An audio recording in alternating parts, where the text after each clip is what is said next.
Assalamualaikum class. This is Mohammad Hashim Zia and you guys are watching Mathematics by Hashim Zia. बेटा आज के इस lecture के अंदर वी विल बी डिस्कसिंग कि फास्ट यूनिवर्सिटी की लास्ट मिनट टिप्स क्या हैं। अक्सर बच्चे परेशान होते हैं कि सर फास्ट यूनिवर्सिटी के पेपर के अंदर क्या डूज हैं क्या डोंट्स हैं, किस तरीके से हम अपने मैक्सिमम मार्क्स स्कोर कर सकते हैं फास्ट यूनिवर्सिटी के टेस्ट के अंदर, वो क्या स्ट्रेटेजीज हैं जिनको हम फॉलो करके फास्ट यूनिवर्सिटी के टेस्ट में पोजीशन ले सकते हैं, हमें टॉप की स्कॉलरशिप मिल सकती हैं, क्या वो तरीके कार है। सर नेगेटिव मार्किंग को जरा डिटेल में एक्सप्लेन कर दें। अक्सर बच्चे क्वेश्चन पूछते हैं कि सर फास्ट में कितना टाइम अलाउड होगा, कितने क्वेश्चंस गिवन होंगे, सर किस तरीके से टेस्ट को अटेम्प्ट करना है, सबसे इंपॉर्टेंट चीज सर प्रेशर को कैसे हैंडल करना है, या फिर सर नेगेटिव मार्किंग कैसे अटेम्प्ट करेंगे। सर तुक्का कोई लगा सकते हैं, सर कोई तुक्का लगाएंगे तो नेगेटिव मार्किंग कैसे ऐड कर रही होगी, सर वो इंपॉर्टेंट चैप्टर्स क्या है फास्ट यूनिवर्सिटी के टेस्ट के लिए। या फिर अक्सर बच्चों का एक क्वेश्चन के सर जो पास्ट पेपर्स की मैराथन आपने कवर करवाई थी उनसे कितने परसेंट चांसेस है क्वेश्चन आने के, या फिर सर फास्ट के इंपॉर्टेंट टॉपिक्स क्या है, कोई free of cost mock test वगैरह अवेलेबल है। तो इन तमाम बातों को मैं आज की क्लास के अंदर आप लोगों को एक्सप्लेन कर रहा हूँ। इन तमाम चीजों को जितनी मैंने बातें ऊपर लिखी हैं, इन तमाम बातों को आज की क्लास के अंदर हम लोग डिस्कस करेंगे। Before starting the video, let me give you my brief introduction. My name is Engineer Mohammad Hashim Zia. I am a PC certified industrial manufacturing engineer. Not only this, I am also an IBA dropout. I have worked in different corporate sectors for around 2 years, and now I am full time focusing on my own work and I am own academy.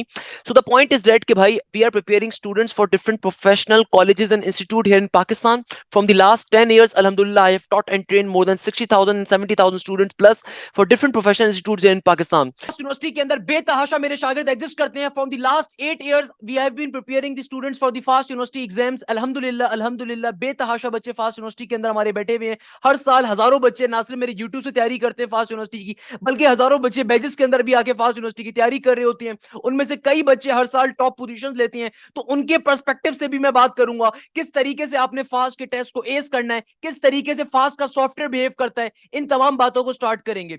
सबसे पहले number के ऊपर move करते हैं fast के test pattern के ऊपर।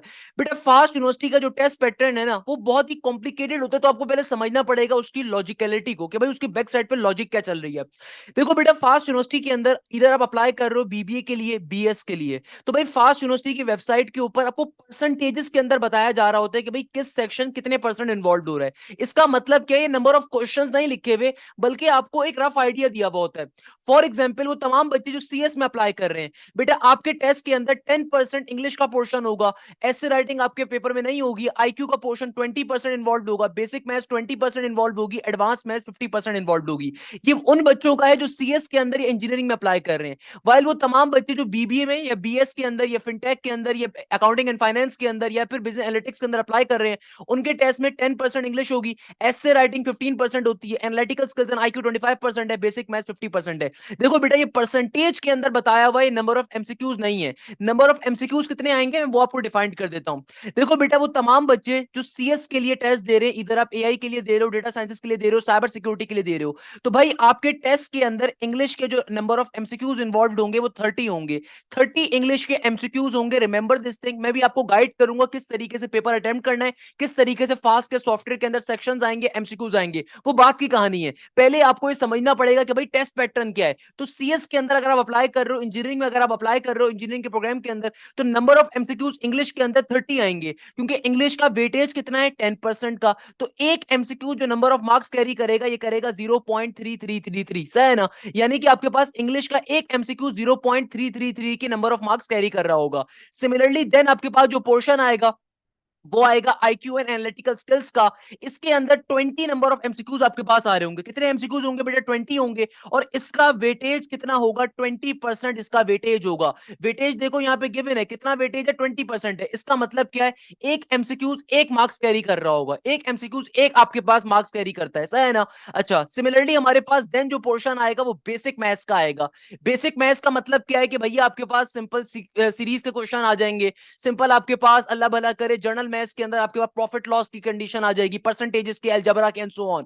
तो इसके अंदर भी नंबर ऑफ एमसीक्यूज आपको इस सेक्शन 20 मार्क्स का सेक्शन गिवन होगा, 20 मार्क्स इसमें एमसीक्यूज होंगे, नंबर ऑफ एमसीक्यूज 20 होंगे, और इसका वेटेज भी कितना है? 20% इसका वेटेज आ रहा है, और इसमें एक एमसीक्यूज एक मार्क्स कैरी कर रहा है। वाइल हमारे पास जो एडवांस मैथ्स का पोर्शन आ रहा है बेटा, एडवांस मैथ्स सबसे इंपॉर्टेंट है। वो तमाम बच्चे जो इंजीनियरिंग में अप्लाई कर रहे हैं या सीएस में अप्लाई कर रहे हैं, एडवांस मैथ्स सबसे ज्यादा वेटेज रखता है। ये 50 नंबर ऑफ एमसीक्यूज इस पोर्शन के अंदर होंगे। इसके अंदर 50% इसका वेटेज है, यानी कि एक एमसीक्यूज 1 मार्क्स कैरी करता है। Remember this thing, advance math is very crucial. अगर आपने एडवांस मैथ्स के अंदर मैक्सिमम मार्क्स उठा लिए और बेसिक और आईक्यू में भी उठा लिए, तो भाई आपको इंग्लिश पे इतना टेंशन लेने की नीड नहीं। जहन में रखिएगा कि एडवांस मैथ्स सबसे ज्यादा मार्क्स आप पे कैरी कर रहा है if you are applying for the CS fields और if you are applying for the engineering fields, क्योंकि 50% वेटेज है एडवांस मैथ्स का। तो भाई नेगेटिव मार्किंग इन्वॉल्व होगी, तो मैं आपको आगे चल के समझाऊंगा नेगेटिव मार्किंग कैसे होती है। मगर फिलहाल के लिए अपने जहन में टेस्ट पैटर्न रखिएगा कि बेटा 30 एमसीक्यूज आएंगे इंग्लिश के, आईक्यू के 20 एमसीक्यूज होंगे, बेसिक मैथ्स के 20 होंगे, एडवांस मैथ्स के 50 एमसीक्यूज होंगे। टोटल नंबर ऑफ एमसीक्यूज ये बन जाते हैं 120। और आपको जो टाइम अलाउड होगा, आपको जो टाइम अलाउड होगा वो अप्रोक्सीमेटली 100 मिनट्स का टाइम अलाउड होता है। 100 मिनट का मतलब क्या है कि भाई आपको 2 घंटे से थोड़ा सा कम टाइम अलाउ होता है, आपको एग्जैक्टली 2 आवर्स का टाइम अलाउ नहीं होगा, आपको 2 घंटे से थोड़ा सा पहले का टाइम अलाउ होगा। अब आपने इसके ऊपर अपने पेपर को जो है ना पूरा का पूरा परफॉर्म करना है। आप कोई भी सेक्शन स्टार्ट करोगे, उसके स्टार्टिंग के अंदर इंस्ट्रक्शंस गिवन होंगी, हर बात गिवन होगी। आपने पेपर को स्टार्ट करने से पहले इंस्ट्रक्शंस को बहुत तरीके से पढ़ना है। जब तक आप इंस्ट्रक्शंस नहीं पढ़ेंगे तब तक आप पेपर को स्टार्ट नहीं कर सकते, आपका टाइम स्टार्ट नहीं होगा। तो आपने आराम से बैठ के पहले इंस्ट्रक्शंस को पढ़ना है, फिर आपने टेस्ट को स्टार्ट करना है। इंस्ट्रक्शन वाले पेज पे साफ तौर पे लिखा हुआ होगा कि भाई कितने एमसीक्यूज हैं इंग्लिश में, कितने आईक्यू में, कितने बेसिक मैथ्स में, कितने एडवांस मैथ्स में। क्योंकि फास्ट यूनिवर्सिटी कभी भी ओपनली इस चीज को अनाउंस नहीं करता, सिर्फ परसेंटेजेस की फॉर्म में बताता है। तो एक यूनिक पैटर्न जो अक्सर स्टूडेंट्स आके हमें बताते हैं कि फास्ट के टेस्ट के अंदर इंग्लिश के 30 एमसीक्यूज हैं और 10% उनका वेटेज है, क्योंकि ये तो गिवन है वेबसाइट के ऊपर। नंबर ऑफ एमसीक्यूज कितने इन्वॉल्व हैं 30, आईक्यू के अंदर कितने एमसीक्यूज आ रहे हैं 20 और 20% उसका वेटेज है, ये गिवन है। बेसिक मैथ्स का कितने वेटेज होता है बेटा, 20% वेटेज है, 20 एमसीक्यूज होंगे। एडवांस मैथ्स का कितना 50% है, 50 एमसीक्यूज होंगे। ये आपके पास जर्नल वेटेज आ रहा है एमसीक्यूज का। अभी नेगेटिव मार्किंग में बाद में आएंगे। सिमिलरली देखो, जो बच्चे बीबीए के लिए अप्लाई कर रहे हैं, तो भाई बीबीए वाले जो बच्चे हैं ना, जो बच्चे फिनटेक में अप्लाई कर रहे हैं, बिजनेस की फील्ड में अप्लाई कर रहे हैं, अकाउंटिंग एंड फाइनेंस में अप्लाई कर रहे हैं, तो भाई आपके टेस्ट के अंदर भी इंग्लिश के 30 एमसीक्यूज ही होंगे। और अगेन आपके पास 10% इसका पोर्शन आ रहा है, 10% इसका वेटेज आ रहा है, यानी कि एक एमसीक्यू जो मार्क्स कैरी कर रहा है वो 0.3333 कर रहा है। मगर बेसिक मैथ्स आपके पास 50% इन्वॉल्व होती है, यानी कि number of MCQs basic maths के कितने होते हैं, 50 होते हैं। 50% आपके पास बेसिक मैथ्स इन्वॉल्व होगी। इसका सिंपल मतलब क्या है, एक मार्क्स यहाँ पे एक पर्टिकुलर एमसीक्यूज कैरी कर रहा है, उसका वेटेज कितना आ रहा है कि एमसीक्यूज का 1 मार्क्स का आ रहा है। इस तरीके से आपके पास एसए आता है। एसए आपके पास सिर्फ बीबीए के बच्चों के लिए, अकाउंटिंग एंड फाइनेंस के बच्चों के लिए होता है और ये 15% का होता है। अब चूंकि कभी भी फास्ट यूनिवर्सिटी ने इसको डिस्क्लोज नहीं करा हुआ, तो ओपन स्टेटमेंट जो एक होती है वो ये होती है कि 18 नंबर का एसए आता है। एक ओपन स्टेटमेंट तो ये है कि भाई 18 नंबर्स का एसए का पोर्शन होगा, क्योंकि इसका वेटेज क्या है, 15% का वेटेज है। वाइल आपके पास जो आईक्यू का पोर्शन होता है बेटा, ये आपके पास आता है 30 एमसीक्यूज का। कितना आता है, 30 एमसीक्यूज का। एसए के अंदर कितना वेटेज होता है आपके पास, एसए 18 नंबर का यूजुअली होता है और इसके अंदर आपके पास 15% का एसए का पोर्शन इन्वॉल्व होता है। तो रफली मैं क्या कह सकता हूं, 1.2% आपका एक वो कैरी कर रहा है। सिमिलरली आईक्यू का पोर्शन आपके पास अगेन 1.2 एक एमसीक्यूज कैरी कर रहा है। ये बेसिक वेटेज है। अगेन जहन में रखिएगा, जब आप पेपर को अटेम्प्ट करने बैठेंगे तो भाई वहां पे साफ तौर पे लिखा होगा कि आपके सेक्शन में कितने नंबर ऑफ एमसीक्यूज हैं, कितना उसका वेटेज है। ये बात इंस्ट्रक्शंस के पेज पे गिवन होगी, आपने उसको लाजमी पढ़ना है। और जब आप टेस्ट को क्लोज करेंगे तो वहां पे भी लिखा हुआ आएगा कि भाई आपने कितने एमसीक्यू सही करे, कितने आपका गलत है और क्या उसका स्कोर है। तो भाई ये कंफर्म नहीं है। क्यों कंफर्म नहीं है, क्योंकि भाई सिर्फ वेटेज गिवन है वेबसाइट के ऊपर। तो ये एक अंदाजा होता है जो अक्सर बच्चे पेपर देकर आते हैं। हर दूसरे साल, हर तीसरे साल इसको कभी कभार फास्ट चेंज भी कर देता है कि भाई एसए का 18 नंबर का पोर्शन नहीं है, वो थोड़ा सा आगे कर देगा उसको, तो 16 नंबर का कर देगा। आईक्यू का थोड़ा सा आगे कर देगा, 32 का कर देगा। मगर एक जनरल स्टेटमेंट क्या होती है कि भाई जो बीबीए का बच्चा होता है उसके इंग्लिश के अंदर 30 एमसीक्यूज होंगे, बेसिक मैथ्स में 50 एमसीक्यूज होंगे, एस से 18 नंबर का होगा और आईक्यू 30 नंबर की आ रही होगी। सही नहीं, बेसिक चीज ध्यान में रखिएगा। अगर मैं इन तमाम बातों को बिल्कुल समराइज करूं ना, कि भाई आपके टेस्ट से पहले मैंने एक एक बात यहाँ पे लिखी हुई है, मैं आपको दिखा भी देता हूँ, मैं भी आपको किस तरीके से गाइड कर रहा हूँ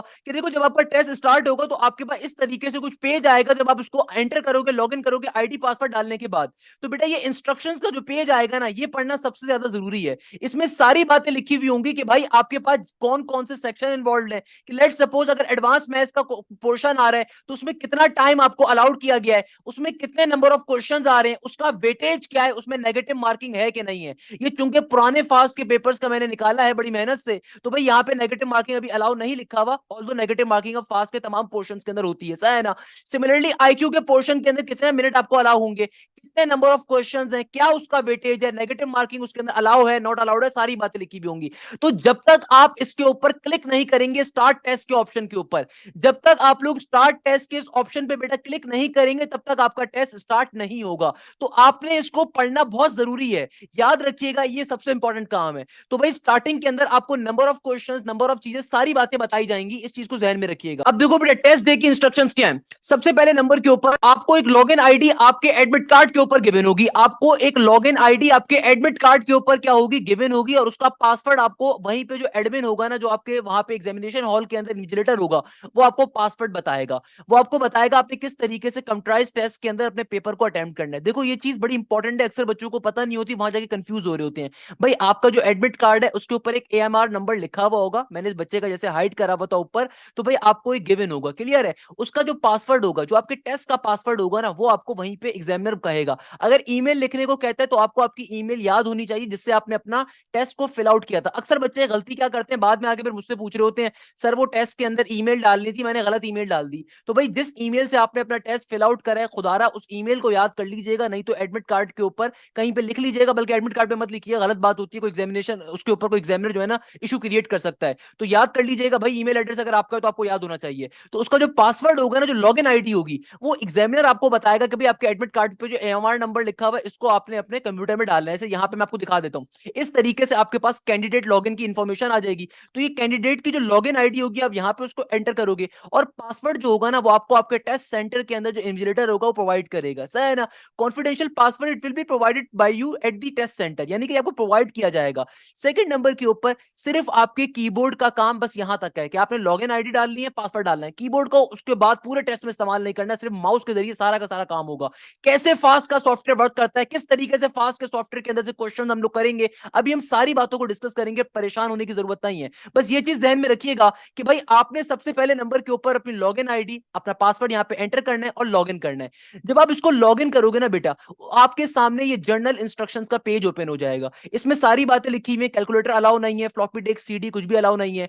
do not show your verification slip with your user ID and password to any other candidate, यानी कि आपको एक स्लिप दी जाएगी, उस स्लिप के अंदर आपका पासवर्ड होगा और आईडी होगी, वो आपने किसी को शो नहीं करनी, सही है ना। सेकंड नंबर के ऊपर साफ तौर पे एग्जामिनर बता रहे हैं कि भैया आपने सिर्फ और सिर्फ माउस का इस्तेमाल करना है थ्रू आउट द टेस्ट के ऊपर, आपने कीबोर्ड का कोई इस्तेमाल नहीं करना। अगर आप कीबोर्ड का इस्तेमाल करोगे तो वार्निंग मैसेज आ जाएगा आपके पास कि भैया आप सिंपल तरीके से गलत काम कुछ कर रहे हो, सही है। और इस तरीके से अगर वार्निंग मैसेज आया कोई, तो उसके बाद आप डिस्क्वालीफाई भी हो सकते हो, आपका टेस्ट बंद भी हो सकता है। तो आपने टेस्ट को वंस आपने लॉगिन कर लिया, देन सारा का सारा काम इस माउस का है, कीबोर्ड को आपने दूर कर देना है, आपने सारा काम अपने माउस के जरिए करना है। सेकंड नंबर के ऊपर एक और इंपॉर्टेंट चीज जो साफ तौर पे बात है कि भाई कोई भी अनफेयर यूज आप किसी को चीटिंग करवाते हुए पकड़े गए, कोई आपकी वजह से चीटिंग कर रहा है, तो दोनों सूरतों में दोनों बच्चे डिस्क्वालीफाई हो जाएंगे। रिमेंबर दिस थिंग, अगर एक दफा आप डिस्क्वालीफाई हो गए तो दोबारा कोई तरीके कार नहीं है कि आपको टेस्ट देने दिया जाएगा। सेकंड नंबर के ऊपर रफ शीट आपको प्रॉपर्ली प्रोवाइड की जाएगी, ये सारी बातें यहाँ पे लिखी हुई भी है, मैं आपको बता भी रहा हूँ कि भाई प्रॉपर आपको रफ शीट प्रोवाइड की जाएगी। सेकंड नंबर के ऊपर नेगेटिव मार्किंग सारे सेक्शंस के अंदर फास्ट के अंदर होती है। एग्जामिनर आपको प्रॉपर्ली गाइड करेगा, जब आपने इसके ऊपर लॉगिन के ऊपर जब आपने क्लिक कर दिया ना, तो एग्जामिनर आपसे बोलेगा अब आप इसको जर्नल इंस्ट्रक्शंस को पढ़ लें। आपको प्रॉपर्ली 2 से 3 या 5 मिनट का टाइम दिया जाएगा, और जब तक आप जर्नल इंस्ट्रक्शंस को नहीं पढ़ लोगे तब तक आप स्टार्ट टेस्ट के ऊपर क्लिक नहीं करोगे। इस जर्नल इंस्ट्रक्शंस के अंदर टेस्ट की पूरी समरी लिखी हुई होगी, बहुत इंपॉर्टेंट कॉन्सेप्ट है। अच्छा भाई, तो जब तक आप लोग टेस्ट की समरी को नहीं पढ़ोगे आपको समझ में नहीं आएगा कुछ। टेस्ट की समरी का मतलब क्या है, इसको डिटेल में समझते हैं। टेस्ट की समरी का मतलब क्या है, देखो बेटा और से बात को समझिएगा कि भाई ये जो टेस्ट की समरी होगी ना, इसको पढ़ना, इसको समझना बेतहाशा जरूरी है।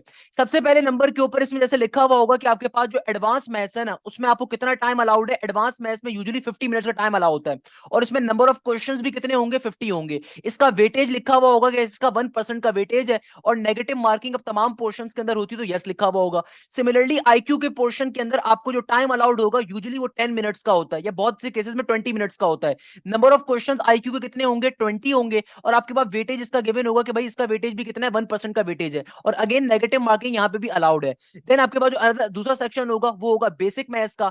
बेसिक मैथ्स के अंदर भी जो आपको टाइम अलाउड होगा वो 20 मिनट्स का होगा, और इसके अंदर भी नंबर ऑफ क्वेश्चंस 20 आ रहे होंगे, और इसका जो वेटेज होगा 1 का वेटेज आ रहा होगा, यानी कि 1% का, और इसमें नेगेटिव मार्किंग के अलाउ है।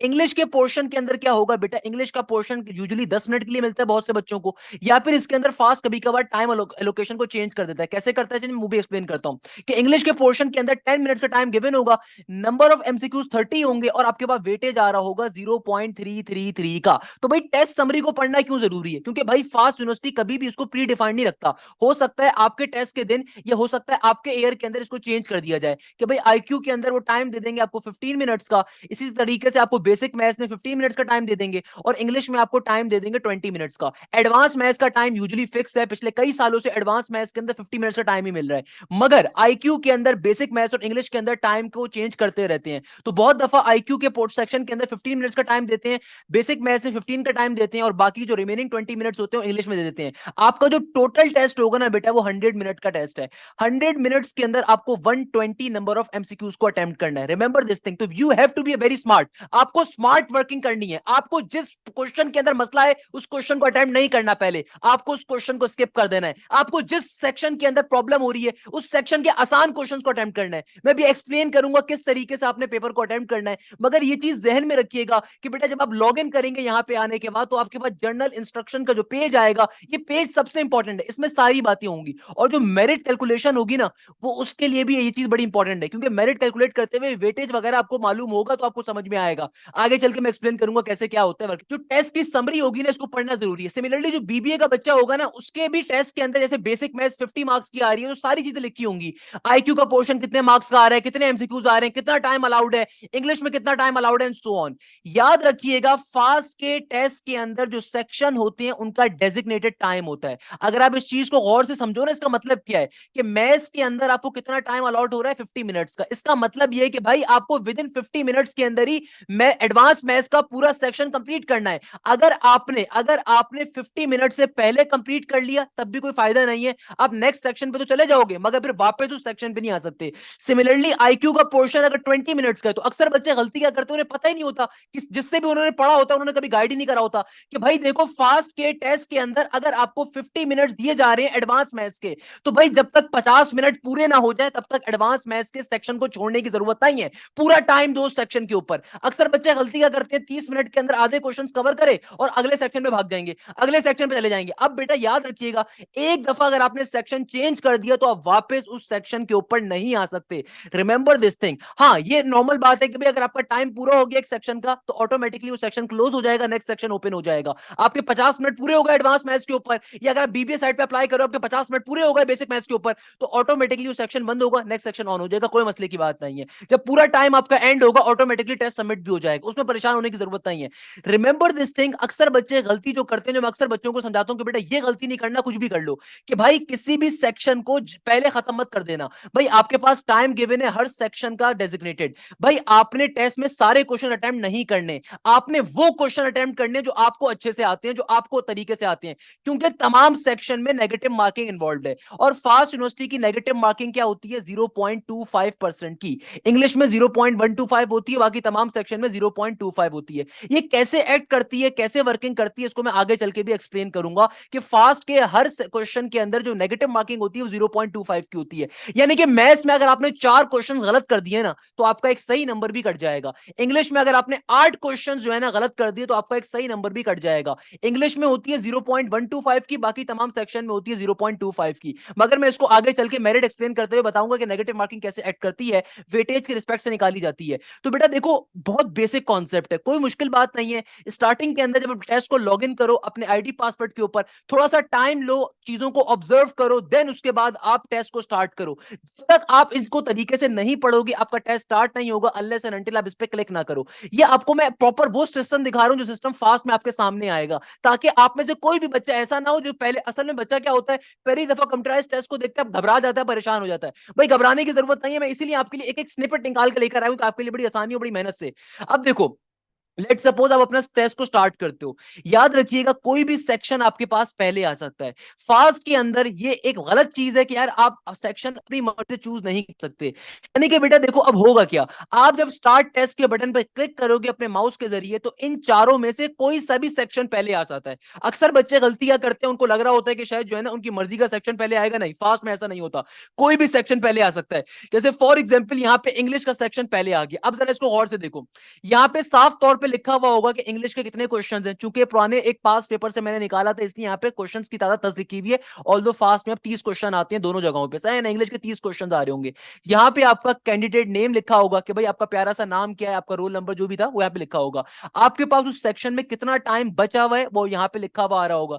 सिमिलरली आपके पास नंबर ऑफ क्वेश्चंस क्या है वो यहाँ पे मौजूद होंगे, सही है ना। अच्छा, फास्ट के अंदर एक अच्छी बात यह है कि सेक्शन चूज करने की तो आपको चॉइस गिवन नहीं है, यानी कि सेक्शन अपनी मर्जी से, उनकी मर्जी से आएगा। और ऐसा भी होता है कि भाई आपके बराबर में जो बच्चा होगा ना, उसका एडवांस मैथ्स का सेक्शन पहला होगा, आपका इंग्लिश का पहला सेक्शन होगा। आपके इस तरफ वाले बच्चे का पहला सेक्शन बेसिक मैथ्स का होगा, आगे वाले का आईक्यू होगा। तो हर बच्चे का सेक्शन ही डिफरेंट होता है, सेक्शन के सेक्शन ही डिफरेंट होते हैं, पहली चीज।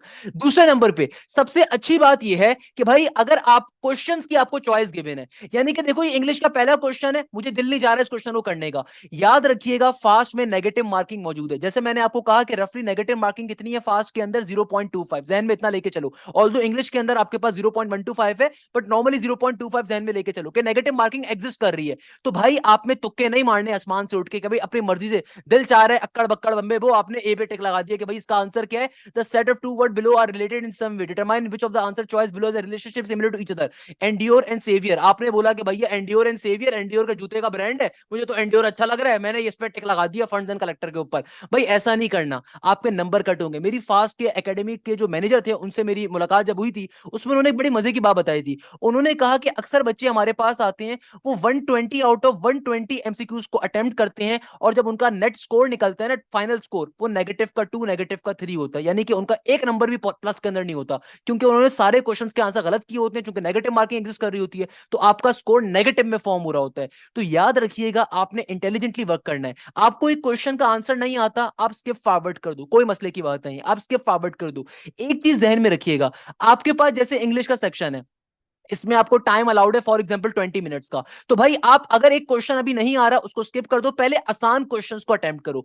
रिमेंबर दिस थिंग, एप्टीट्यूड के टेस्ट को एस करने की स्ट्रेटेजी क्या होती है कि हमेशा सबसे पहले आपने इजी क्वेश्चंस को अटेम्प्ट करना होता है, पहले आसान क्वेश्चंस को अटेम्प्ट करना है, उसके बाद डिफिकल्ट के ऊपर जाना है। अक्सर बच्चे गलती क्या करते हैं, वो प्रायोरिटी ऑर्डर के ऊपर चल रहे होते हैं कि भाई पहला क्वेश्चन क्वेश्चन नंबर 1 था, अगला क्वेश्चन क्वेश्चन नंबर 2 होगा। आपने ऐसी फनकारी नहीं करनी खुदारा।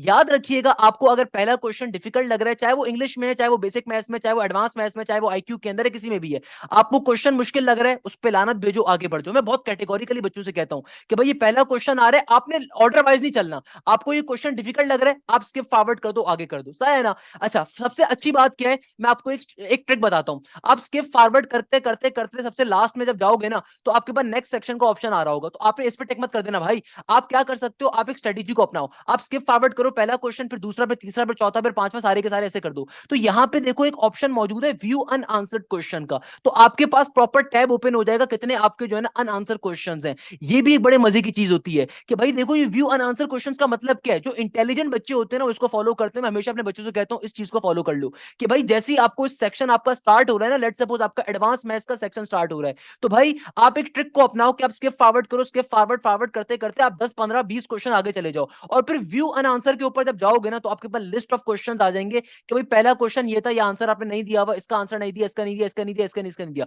तो फिर आप बारी बारी जो भी ऊपर ऊपर से पढ़ते रहो, जो आपको आसान क्वेश्चन लग रहा है पहले उसको अटेम्प्ट करो, फिर दूसरे आसान के ऊपर जाओ। लेट सपोज आपको दूसरा क्वेश्चन आसान लग रहा था, आपने टिक कर दिया, तीसरा क्वेश्चन आसान लग रहा था, टिक कर दिया। याद रखिएगा क्वेश्चन हर तरह का पेपर में होता है। पेपर के अंदर एप्टीट्यूड के अंदर आपके पास इजी क्वेश्चन भी होता है, पेपर के अंदर आपके पास मॉडरेट क्वेश्चन भी होता है, पेपर में आपके पास डिफिकल्ट क्वेश्चन भी होता है। हमेशा आपने सेक्शन के अंदर सबसे पहले इजीएस्ट क्वेश्चन को अटेम्प्ट करना है। अक्सर बच्चों को बेसिक बात नहीं पता होती बेटा, स्टार्टिंग के अंदर टाइम सकर्स गिवन होते हैं। टाइम सकर्स का मतलब होता है ऐसे क्वेश्चन जानबूझ के स्टार्टिंग में गिवन होंगे जो कि आपका मेजॉरिटी टाइम जाया कर देंगे। अब होता क्या है कि बच्चा पहली क्वेश्चन पे फंस जाता है, वो देखता है कि साथ वाला बच्चा भी काम कर रहा है, आगे वाला बच्चा भी काम कर रहा है, पीछे वाला बच्चा भी काम कर रहा है, उसका कॉन्फिडेंस यहां से जो है ना नीचे जाना स्टार्ट हो जाता है, उसका प्रेशर इंक्रीज करना स्टार्ट हो जाता है। तो आपने काम नहीं करना, आपका जो भी सेक्शन आपको पहले मिल रहा है, सेक्शन क्योंकि आपके हाथ में नहीं है, आपको इंग्लिश भी पहले मिल सकता है, बेसिक मैथ्स भी मिल सकती है, आईक्यू भी मिल सकती है, एडवांस मैथ्स भी मिल सकती है, जो भी सेक्शन पहले मिल रहा है ना, उसके अंदर पहले आसान क्वेश्चंस को अटेम्प्ट करते रहो। मैं आपको इसका तरीकेकार दिखाता हूं। फॉर एग्जाम्पल मेरे पास एक क्वेश्चन है, मैंने अपने लास्ट ईयर के पेपर से निकाला था बेटा, कि भाई देखो इस तरीके का आपका सॉफ्टवेयर होगा, यहाँ पे लिखा हुआ है नेक्स्ट का पोर्शन भी आ रहा है, यहाँ पे देखो बैक भी कर सकते हो, और यहाँ पे आप लोग रीसेट चॉइस भी कर सकते हो। फॉर एग्जाम्पल इस क्वेश्चन में एग्जामिनर कह रहे हैं for what value of k the sum of the roots of the equation 5x square plus का kx माइनस का 6 will be equal to the product of root. यानी कि इस क्वेश्चन में मुझे पता है कि भाई सम ऑफ रूट और प्रोडक्ट ऑफ रूट क्या है, आपस में बराबर है। मैंने सिंप्लीफाई करूंगा, जल्दी से मेरा आंसर आ जाएगा, जो भी मेरा आंसर आएगा एक्स वाई जी, तो मैंने टिक कर दिया सी के ऊपर। मुझे थोड़ी देर में ख्याल आता है नहीं यार सी नहीं डी आंसर था, तो आप कोई मसले की बात नहीं, आप इसमें रीसेट कर दो, आपका कोई भी आंसर जो है ना सेलेक्ट नहीं होगा, सारे सारे रीसेट हो जाएंगे। यानी कि इस क्वेश्चन के सारे ऑप्शन जो आपने सेलेक्ट करे थे वो रीसेट हो जाएंगे। रिमेंबर दिस थिंग, आप किसी एमसीक्यूज को ब्लैंक छोड़ते हो उस पर नेगेटिव मार्किंग अप्लाई नहीं होगी। नेगेटिव मार्किंग उस वक्त अप्लाई होती है जब आप किसी क्वेश्चन का गलत आंसर टिक करते हो। मेरे पास कुछ बच्चों का ये मैसेज भी आया था एक दफा कि सर वो क्या हम ब्लैंक छोड़ने में भी नेगेटिव मार्किंग होगी? नहीं बेटा, अगर आप किसी क्वेश्चन को अनअटेम्प्टेड छोड़ रहे उस पर नेगेटिव मार्किंग अप्लाई नहीं होगी। हाँ, अगर किसी क्वेश्चन का मैं गलत आंसर लगाकर आ जाऊंगा तो इसके ऊपर नेगेटिव मार्किंग होगी। इसके ऊपर इसका मतलब क्या, नेगेटिव का 0.25 चला गया मेरा स्कोर। क्लियर है? मैं भी आगे चल के दिखाऊंगा। सिमिलरली देखो मेरा ये सेक्शन एंड होता है, मेरे पास फॉर एग्जांपल ये आ रहा है, मेरे पास आईक्यू का पोर्शन आ रहा है। ये क्वेश्चन मैंने आपको करवाया भी था, इसका करेक्ट आंसर ये वाला है। मैंने पास पेपर की मैराथन में क्वेश्चन करवाया अभी आप लोगों को। इसका क्वेश्चन फॉर एग्जांपल ये वाला था, मैं इस पर टिक करके आ जाता हूं, which one is odd one out. अब देखो ये क्वेश्चन अगर मैं गलत सेलेक्ट कर दिया ना, इस पे नेगेटिव मार्किंग होगी, बट मुझे अगर इस क्वेश्चन का आंसर नहीं आता मैं इसको ब्लैंक छोड़ दूंगा और नेक्स्ट कर दूंगा। याद रखिएगा, तुक्के नहीं मारने फास्ट के टेस्ट में। जो क्वेश्चन आपको आता है पहले उसको अटेम्प्ट करो, फिर मॉडरेट के ऊपर जाओ, फिर डिफिकल्ट के ऊपर जाओ। मैं उसको भी आगे चल के समझाऊंगा कि किस तरीके से आपने एमसीक्यूज को अटेम्प्ट करना है। अभी खाली सॉफ्टवेयर को समझते हैं।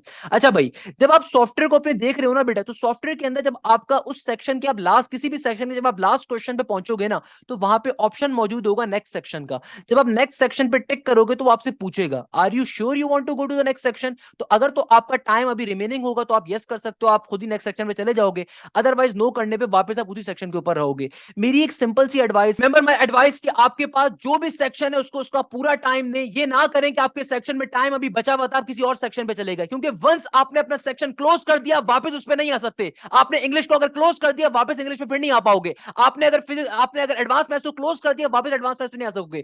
तो याद रखिएगा बेटा, एडवांस मैथ्स के लिए आपको अगर 50 मिनट्स का टाइम अलॉटेड है तो ये 50 मिनट्स भी एडवांस मैथ्स के लिए कम होंगे, क्योंकि भाई 10 से 12 क्वेश्चन इजी होंगे, 10 से 12 क्वेश्चन डिफिकल्ट भी होंगे, और 10 से 12 क्वेश्चन मॉडरेट भी होंगे। कुछ क्वेश्चन इतने आसान होंगे कि आपको लगेगा कि सर क्या ही बात करी इन्होंने यहाँ पे। कुछ क्वेश्चन आपको बहुत डिफिकल्ट लगेंगे, बट बिलीव मी वो डिफिकल्ट नहीं होंगे, वो सिर्फ आपको प्रेशर गेन करने के लिए होते हैं। तो भाई उनसे प्रेशर गेन नहीं करना, अपने कॉन्फिडेंस को बहाल रखना है।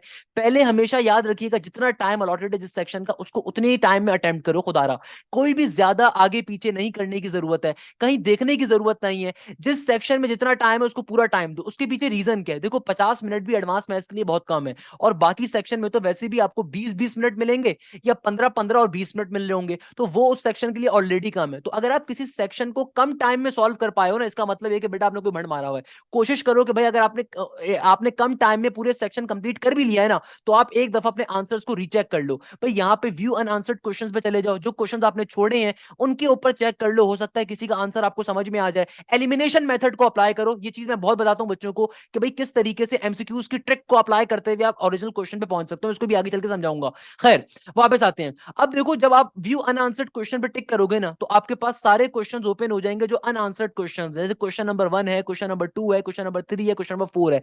यानी कि आपके पास पूरे के पूरे लिस्ट आ जाएगी अनआंसर्ड क्वेश्चन की उस सेक्शन की। तो ये बहुत अच्छा तरीके कार है। इस तरीके से क्या होगा कि आपके पास पूरी की पूरी लिस्ट अवेलेबल होगी कि भाई आपने इन क्वेश्चन को छोड़ा हुआ है, उन पर टिक करके उन क्वेश्चन के ऊपर बिल्कुल जा भी सकते हो, मूव भी कर सकते हो। देखो बेटा, जो भी आपके टेस्ट का लास्ट सेक्शन होगा ना, जो भी आपके टेस्ट का लास्ट सेक्शन होगा और उसका जो लास्ट एमसीक्यूज होगा, उसके एंड पे लिखा हुआ भी होगा लॉग ऑफ। बट अगेन बेटा, मैं ओपनली आपसे एक बात कहूंगा, देखो बाहर कोई बिरयानी की देगे नहीं मिल रही होंगी, बाहर कोई कीमे वाले नान भी नहीं मिल रहे होंगे, बाहर कोई अयाशी भी नहीं होगी। भाई ये आपकी जिंदगी का सबसे इंपॉर्टेंट माइलस्टोन है, सबसे इंपॉर्टेंट आपके 2 घंटे होंगे, सबसे इंपॉर्टेंट ये 100 मिनट होंगे। तो भाई इसमें पूरा टाइम दो, पूरा इंसाफ करो। अक्सर बच्चों का क्या होता है, टाइम रिमेनिंग होता है, वो लॉग ऑफ करके बाहर आ जाते हैं कि नहीं भाई मेरा टेस्ट तो हो गया। भाई ऐसा नहीं करना, अपना पूरा टाइम दो। अगर आपको लगता है कि भाई आपका टेस्ट कंप्लीट हो चुका है, तो भाई जिस सेक्शन पे भी लास्ट में मौजूद थे उसको बार बार पढ़ते रहो, उसको बार बार देखो कि यार उसके अंदर कोई गलती तो नहीं कर दी, उसके अंदर देखो कि भाई कोई मिस्टेक तो नहीं है। क्योंकि लास्ट सेक्शन के जो लास्ट आपका एमसीक्यूज होगा उस पर लॉग ऑफ लिखा हुआ होगा, उस पर टिक करोगे आपका टेस्ट लॉग आउट हो जाएगा और आपका टेस्ट सबमिट हो जाएगा। Otherwise remember this thing, test submit करने का ऊपर भी एक ऑप्शन होगा कि सबमिट पेपर का, जैसे यहाँ पे इस पेपर में गिवन है सबमिट पेपर का।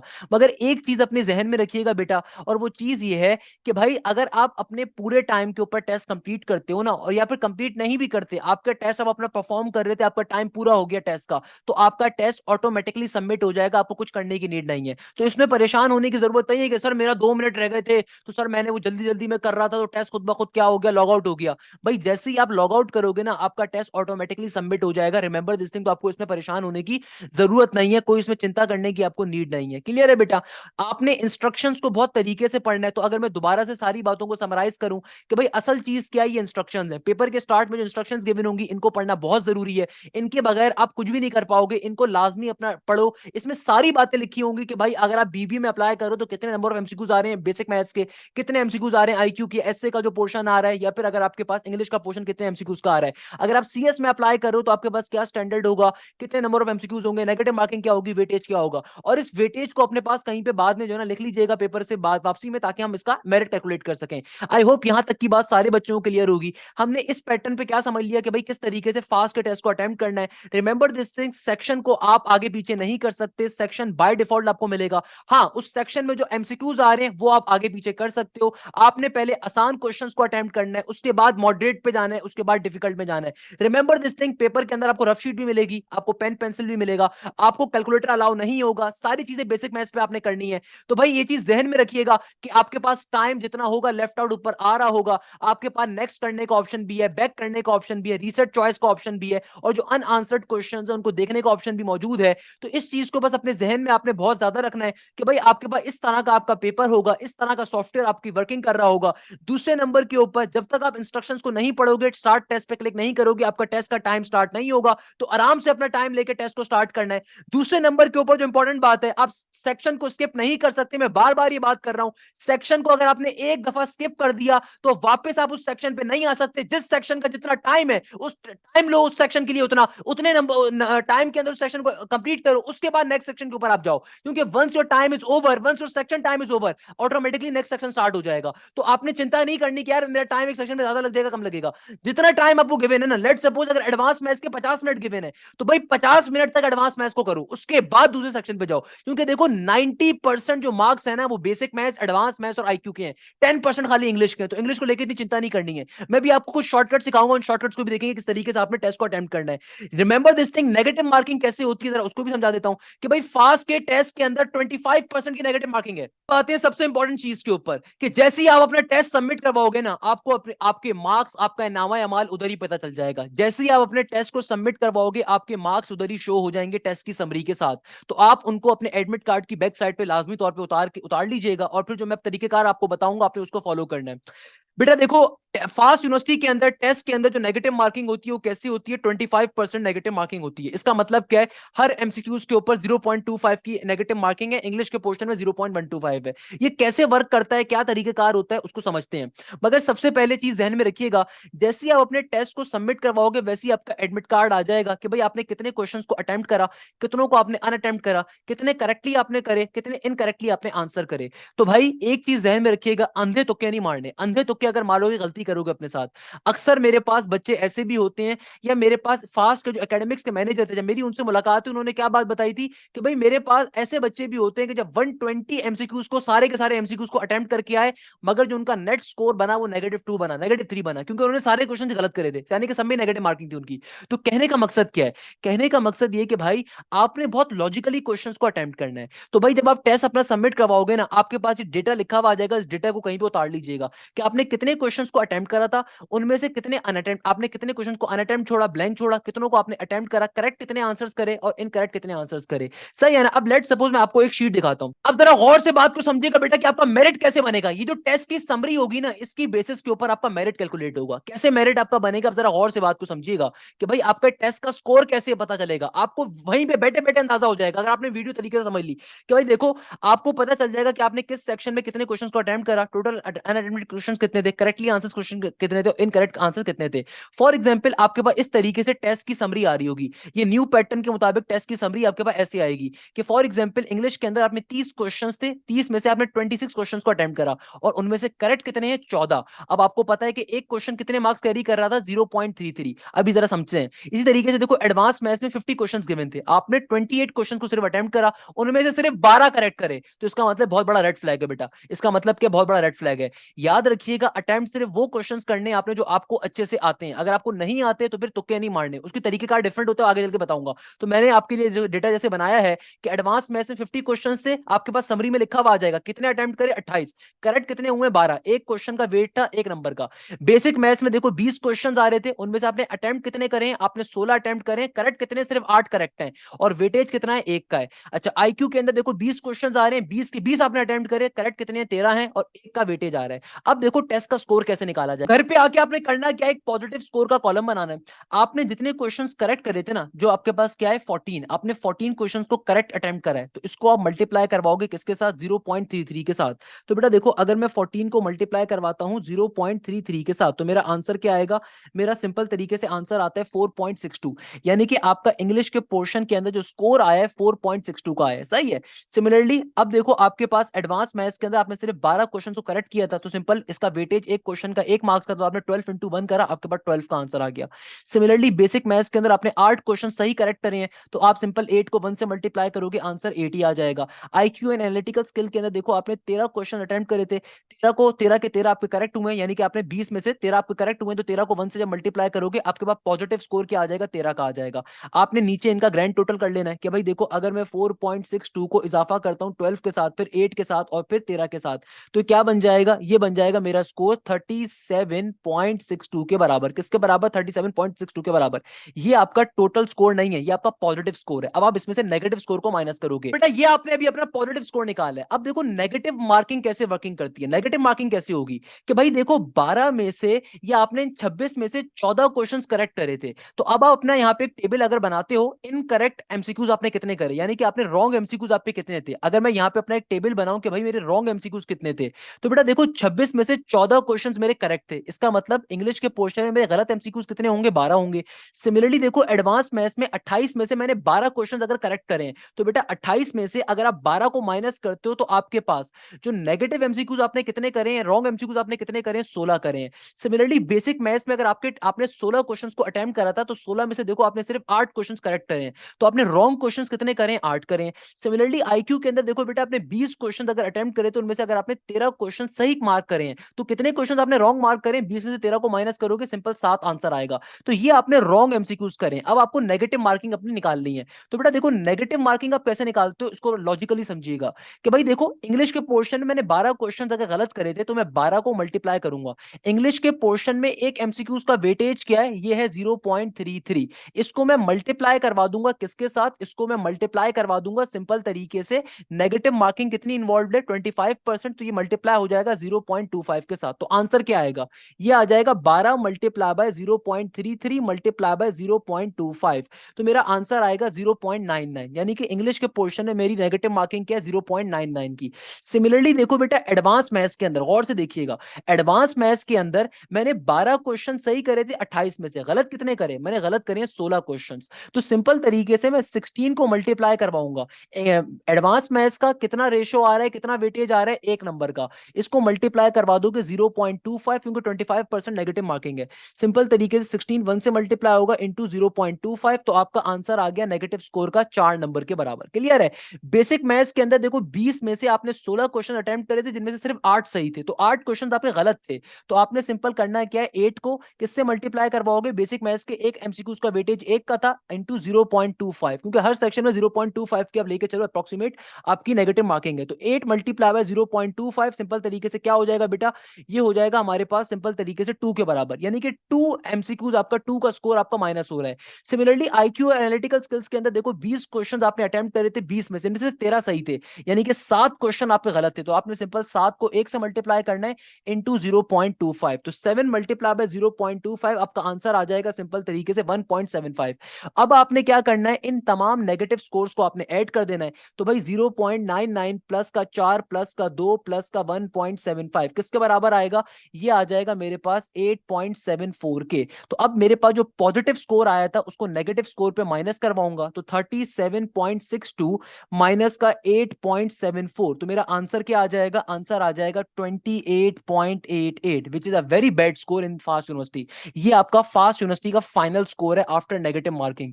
याद रखिएगा ये आपका फाइनल स्कोर है। इसका मतलब समझते हो आप बेटा, इसका मतलब ये है कि भाई इस बच्चे ने बैठ के बेताशा तुक्के मारे हैं, तो भाई ये फनकारी आप पे नहीं करनी। करनी। दोबारा समझ लो किसी को अगर ये बात समझ में नहीं आती। देखो कैसे निकालोगे, आपको पेपर जैसे ही आप अपना सबमिट करवाओगे ना, आपको एंड के अंदर नंबर ऑफ क्वेश्चंस कितने थे, कितने अटेम्प्ट करे, कितने करेक्ट हुए, क्या वेटेज है, आज मिल जाएगा। उसके बाद आपने ये 4 कॉलम खुद से वर्किंग करनी है, 4 कॉलम्स के ऊपर। बेसिक मैथ्स है, कोई मुश्किल चीज नहीं है। सबसे पहले आप पॉजिटिव स्कोर निकालोगे। पॉजिटिव स्कोर निकालने के लिए आप क्या करोगे, करेक्ट को आप वेटेज से मल्टीप्लाई करोगे, पॉजिटिव स्कोर आता जाएगा। जो करेक्ट एमसीक्यूज हैं उनको वेटेज से मल्टीप्लाई करोगे, आपका पॉजिटिव स्कोर आता जाएगा। करेक्ट एमसीक्यूज को वेटेज से मल्टीप्लाई करवाओगे, पॉजिटिव स्कोर आता जाएगा। करेक्ट एमसीक्यूज को वेटेज से मल्टीप्लाई करवाओगे, पॉजिटिव स्कोर आ जाएगा। फिर रॉन्ग एमसीक्यूज निकालने के लिए नेगेटिव स्कोर कैसे निकालोगे, कि आप पहले रॉन्ग एमसीक्यूज के नंबर को फाइंड करोगे। फॉर एग्जांपल अगर 26 एमसीक्यूज अटेम्प्ट करे, उनमें से करेक्ट सिर्फ 14 थे, तो 26 माइनस का 14, 12 नंबर ऑफ एमसीक्यूज आपने इंग्लिश में गलत करे। 28 अगर अटेम्प्टेड एमसीक्यूज थे, उनमें से 12 सही हुए, तो 16 इसका मतलब आपने गलत करे। 16 अगर आपने एमसीक्यूज अटेम्प्ट करे थे बेसिक मैथ्स में, 16 में से 8 को माइनस कर दो, यानी कि 8 एमसीक्यूज आपने गलत करे। 20 में से अगर आप 13 को माइनस कर दो, यानी कि 7 एमसीक्यू आपने गलत करे। तो ये आपके नंबर ऑफ रॉन्ग एमसीक्यूज आ गए। अब आपने नेगेटिव स्कोर कैसे निकालना होता है, कि देखो आपने नंबर ऑफ एमसीक्यूज आपने कितने रॉन्ग करे, इंग्लिश में 12, और इंग्लिश के पोर्शन का वेटेज क्या है 0.33, और नेगेटिव मार्किंग कितनी इन्वॉल्व है 0.25। जब इन तीनों को आपस में आप मल्टीप्लाई करोगे ना, तो आपका आंसर क्या आ जाएगा, 0.99 आ जाएगा। क्लियर है। सिमिलरली देखो बेटा, एडवांस मैथ्स के अंदर मैंने 16 क्वेश्चन अगर गलत करे थे फॉर एग्जांपल, तो 16 एडवांस मैथ्स के पोर्शन का वेटेज कितना था, एक एमसीक्यू एक नंबर का वेटेज रख रहा था, तो उसको 0.25 से मल्टीप्लाई करोगे, आपके पास एडवांस नंबर का, एडवांस मैथ्स का आपका नेगेटिव स्कोर आ जाएगा। सिमिलरली बेसिक मैथ्स का आ जाएगा कि भाई बेसिक मैथ्स में जो रॉन्ग नंबर ऑफ क्वेश्चंस थे इनटू उसका वेटेज इनटू नेगेटिव मार्किंग का वेटेज मल्टीप्लाई करवाओगे, आपका नेगेटिव स्कोर आ जाएगा। एंड के अंदर आपने पॉजिटिव स्कोर को सम निकालना है, नेगेटिव स्कोर का सम निकालना है, दोनों को आपस में सबट्रैक्ट करवाओगे, तो ये आपका फाइनल नेट का स्कोर आ गया। ये आपका फाइनल क्या आ गया बेटा, नेट का स्कोर आ गया है। तो भाई मेरिट कैलकुलेटर क्या है, जो फास्ट यूनिवर्सिटी का मेरिट कैलकुलेटर है ना, उसके अंदर होता क्या है कि भाई 50% आपका नेट का एनयू का स्कोर काउंट होगा, 50% एनयू का स्कोर काउंट होगा। इसके अलावा आपके इंटर का, आपके ए लेवल्स का, आपके इंटर और आपके ए लेवल्स का 40% काउंट होगा। इसके अलावा आपके मैट्रिक का, आपके ओ लेवल्स का कितने परसेंट काउंट होगा, सिर्फ 10% काउंट होगा। यानी कि फॉर एग्जाम्पल एक बच्चा है, इस बच्चे ने एंटी नेट के अंदर 28 का मेरिट स्कोर करा है, इंतहाई कम, और इंटर या ए लेवल्स के अंदर इस बच्चे की इक्विवेलेंसी है 80% की, यानी कि इंटर के अंदर इसने 80 मार्क्स स्कोर करे थे, 80% थी। मैट्रिक के अंदर इसकी फॉर एग्जांपल 82 की परसेंटेज थी। तो आइए चेक करते हैं इसका मेरिट स्कोर कैसे निकाला जाएगा। तो भाई देखो मेरा एनयू का जो मेरिट आया, नेट का जो मेरिट आया, वो कितना आया, ये आया है 28.88। तो इसका 50% काउंट होगा। 50% काउंट करने का मतलब क्या है, आप डायरेक्टली मल्टीप्लाई करवा दो 0.5 के साथ, 0.5 के साथ प्लस का साइन लगाओ। इस बच्चे का इंटर की परसेंटेज या ए लेवल्स की इक्विवेलेंसी है 80, तो 80 को आप मल्टीप्लाई करवाओगे किसके साथ, 40% इन्वॉल्व हो रहे तो 0.4 के साथ मल्टीप्लाई करवाओगे, फिर प्लस का साइन। इस बच्चे का ओ लेवल्स का या मैट्रिक का जो परसेंटेज थी वो 82% थी, तो आप डायरेक्टली 82 को मल्टीप्लाई करवाओगे 0.10 के साथ। इन तीनों का सम कर दो, तो बेटा देखो 28.8 को अगर मैं 0.5 से मल्टीप्लाई करवाता हूं, फिर 80 को अगर मैं 0.4 से मल्टीप्लाई करवाता हूं, और 82 को मैं मल्टीप्लाई करवाता हूं 0.10 से, तो मेरा आंसर क्या आएगा, मेरा आंसर आएगा 54.64 का, जो कि बेतहाशा कम मेरिट है। देखो इंटर में 80s के अंदर परसेंटेज मैंने लगाई है, मैट्रिक में भी मैंने 80s में परसेंटेज लगाई है, मगर फास्ट के टेस्ट में चूंकि इस बच्चे के बहुत खराब नंबर आए हैं, इसीलिए इसका मेरिट बहुत कम बनेगा। याद रखिएगा, आप किसी भी फास्ट यूनिवर्सिटी के कैंपस में आप जाओगे इस साल से ऑनवर्ड, हर जगह पे आपको मेरिट ज्यादा मिलेगा। उसके पीछे रीजन है, उसके पीछे लॉजिक है कि बेटा यूनिवर्सिटीज नहीं है, यूनिवर्सिटीज बहुत कम है पाकिस्तान में, हर बच्चे की ख्वाहिश है फास्ट यूनिवर्सिटी के अंदर जाना। तो भाई आपको मैक्सिमम मार्क्स स्कोर करने हैं टेस्ट के अंदर, क्योंकि टेस्ट 50% इन्वॉल्व हो रहा है। आप इंटर या ए लेवल्स के अंदर अगर अच्छी परसेंटेज लेकर भी बैठे हुए हो, अगर आपने टेस्ट में अच्छा परफॉर्म नहीं करा, तो आपका टेस्ट बेकार है, आपका फायदा नहीं है आपकी जिंदगी का। बेटा कोई फायदा नहीं होगा अगर आपने टेस्ट में अच्छा परफॉर्म नहीं करा, और आपने इंटर या ए लेवल्स के अंदर बहुत तोप तूफान मारा हुआ है, बहुत तोप तूफान आपने इंटर ए लेवल्स में मारा हुआ है। बेटा देखो कहने का मकसद क्या है, कहने का मकसद ये कि भाई आपका टेस्ट मैटर करता है। आपके टेस्ट में नेगेटिव मार्किंग कैसे एक्ट करेगी, मैंने वो भी आपको एक्सप्लेन कर दिया कि भाई नेगेटिव मार्किंग का देखो इस तरीके से रिलेशन होता है टेस्ट के साथ। तो याद रखिएगा, तुक्के नहीं मारने अपने टेस्ट के अंदर, और जैसे ही आपका टेस्ट खत्म होगा ना बेटा, आपको आपका स्कोर उसी वक्त पता चल जाएगा। तो उसी वक्त आप जो है ना बैठ के 4 कॉलम वहां पे ड्रॉ कर सकते हो, फॉर्म कर सकते हो, घर में वापस गाड़ी में आते हुए फॉर्म कर लीजिएगा। आपको अंदाजा हो जाएगा कि आपकी नैया या तो पार लगी है, नैया डूब गई है। ये सारी की सारी बातें समझाना बड़ी जरूरी होती है बच्चे को, क्योंकि फास्ट यूनिवर्सिटी के अंदर टेस्ट बड़ा कॉम्प्लेक्सिटी का हामिल होता है, कि भाई देखो यहाँ पे नेगेटिव मार्किंग कैसे ऐड कर रही है, किस तरीके से पॉजिटिव स्कोर निकाला, किस तरीके से नेगेटिव स्कोर निकाला, है बहुत इंपॉर्टेंट चीज है। तो आई होप ये सारी बातें आपको क्लियर होंगी। अब जरा इंपॉर्टेंट चीज के ऊपर आते हैं। अब आते आते हैं सबसे इंपॉर्टेंट क्वेश्चन के ऊपर कि सर हमारे लिए टेस्ट डे की इंस्ट्रक्शंस क्या है, टेस्ट डे हमने किस तरीके से जाना है। तो भाई ये मेरे एक शागिर्द का एडमिट कार्ड है जो मैंने आपको लोगों के सामने रख रहा हूं। ये बच्चा इस्लामाबाद के टेस्ट सेंटर में टेस्ट दे रहा है। तो भाई इसकी टेस्ट की डेट क्या है, देखो 13 जुलाई इसकी टेस्ट की डेट है। इसका टेस्ट के स्टार्ट होने का टाइम क्या है, 11:30 के ऊपर। रिपोर्टिंग टाइम क्या है, 11 बजे। यानी कि आपने कोशिश ये करनी है कि आप किसी भी टेस्ट सेंटर के अंदर, जिस टेस्ट सेंटर में भी आपका टेस्ट पड़ रहा है, आपने कोशिश ये करनी है कि अपने घर से 1 घंटा 1.5 घंटा पहले निकलो और आप लाजमी तौर पे आधा घंटा पहले आराम से टेस्ट सेंटर पहुंच जाओ। इसके पीछे लॉजिक क्या है बेटा, ऑलवेज रिमेंबर दिस थिंग। अगर आप अपने घर से 10 मिनट पहले निकलोगे, आधा घंटा पहले निकलोगे, तो चांसेस होते हैं कि भाई आपके साथ बैड लक हो जाए, आप ट्रैफिक में फंस जाओ, आपका वहीं पे प्रेशर बिल्ड होना स्टार्ट हो जाएगा। तो याद रखिएगा टेस्ट डे की इंस्ट्रक्शंस क्या है मेरी जानिब से कि भाई अपने घर से एटलीस्ट 1.5 घंटा पहले निकलो। एटलीस्ट आपका घर करीब है, आप अगर दूर है, आप गाड़ी में बैठ जाओ थोड़ी देर, आप उस चाय के सामने किसी दुकान पे बैठ जाओ, कहीं पे भी बैठ जाओ, मगर कोशिश ये करो कि भाई जो रिपोर्टिंग टाइम गिवन है उससे पहले आप लाजमी तौर पे फास्ट के बाहर होने चाहिए। अब जैसे इस बच्चे का जो है इस्लामाबाद के अंदर टेस्ट दे रहा है, इस्लामाबाद पंजाब साइड का बच्चा था, मोहम्मद बदर बिन सरफराज, इनका इस्लामाबाद के अंदर क्या है, टेस्ट सेंटर मौजूद है, कोई मसले की बात नहीं है। भाई ये 13 जुलाई के अंदर ये 11 बजे से पहले इनको पहुंचना लाजमी है। टेस्ट डे आपको क्या क्या लेके जाना है, ब्रिंग दिस कार्ड। एक तो आपको एडमिट कार्ड लेके जाना है, आप इसकी कलर कॉपी करवाओ, ब्लैक एंड व्हाइट करवाओ, आप पे डिपेंड करता है, कोई मसले की बात नहीं है। दूसरे नंबर के ऊपर आपने अपने एकेडमिक जो डॉक्यूमेंट है ना उसकी एक एक कॉपी लेकर आनी है, 1 copy of each of your academic document. Academic documents के अंदर आपके पास जो भी आपकी फर्स्ट ईयर की, आपकी ए लेवल्स की, जो भी आपकी इक्विवेलेंसी सर्टिफिकेट है, फर्स्ट ईयर की मार्कशीट है, उसकी फोटोकॉपी लेके जानी है।